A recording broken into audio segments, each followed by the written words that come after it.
So you just pull it out so you can easily bring out the hairs from it to start ventilating. Hi guys, welcome back to my channel. My name is Susha Give Thanks Shuneye. I'm a makeup artist, a stylist, and a hair ventilator. So guys, you can book any of our services. I'll drop the flyers behind the screen. You can book any of our services. Just a DM using the number you see on the screen. Thank you so much. So guys, in this video, I'm going to be teaching you guys how to ventilate a 2x6 closure out of your machine sewn closure or your padded closure.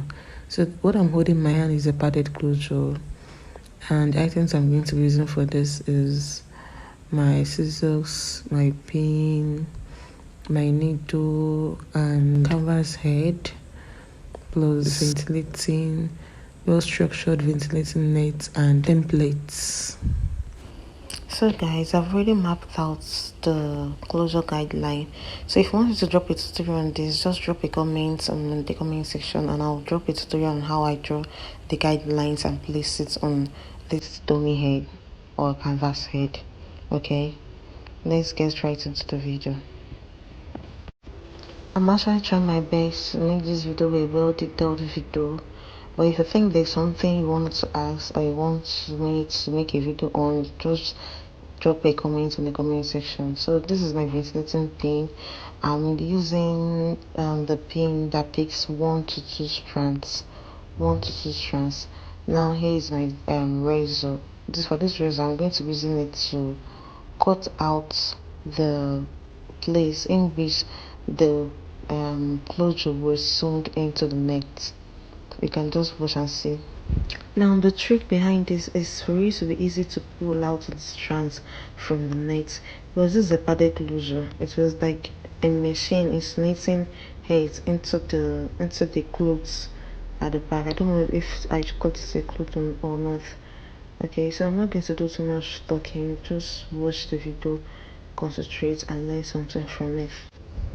This video is going to be long, but I'm going to try my possible best to minimize the fast forwardness for you to be able to see what I'm doing. Okay, but if you feel like there's a part where you don't understand what I did, you can drop a comment in the comment section, as I've always said, and I'll make another video on that particular point where you don't understand.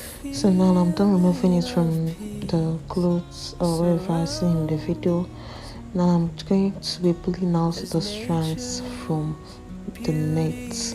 I'm going to pull out the strands from the net, and whenever you pull out the strands, try as much as to cut off the ends from the place where you put it, because when you put it out, it's going to be cringy at the end. And if you ventilate the hairs, these hairs with it like this, it's going to end up being cringy. For my pattern of ventilation, I'm ventilating in a diagonal pattern, and I'm picking 3 strands each at the base, and at the body I'm picking 3 strands also. Then coming up to the hairline, I'm picking 2 strands, 2 and 1 strands only, for you to give it a natural look. So guys, here is the end of the video, and I hope you learned something from this video. If you learned something from this video, please support me by liking and subscribing to my channel, leaving a comment if possible. Thank you very much, and I appreciate it. See you guys in my next video. Bye.